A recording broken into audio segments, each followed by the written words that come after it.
त्यापाशी पैसा आहे तो सोनं घेईल, ज्याच्यापाशी पुण्य आहे तो त्या विधीचा महिमा करेल. एक अक्षर म्हणजे ब्रह्मांड मोलाचं विधीचं. लक्षात ठेवा.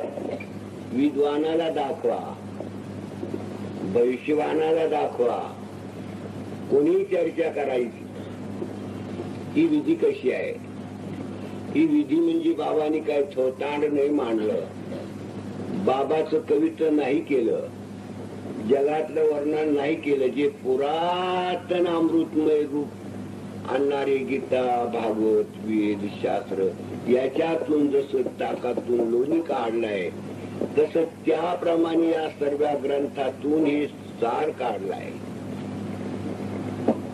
हे प्रत्येकाला सापडणार नाही. खरे जर असतील विद्वान तर आयुष्यभर तपास केला ते सापडणार नाही. लक्षात ठेवा. ही विधी पाहिल्यानंतर त्यांच्या डोक्यात येतं की आणलं कुठून. हे गावगाव नसतं. जो मूळ पुरुष, आद्य पुरुष त्याच्यापैकी असतो.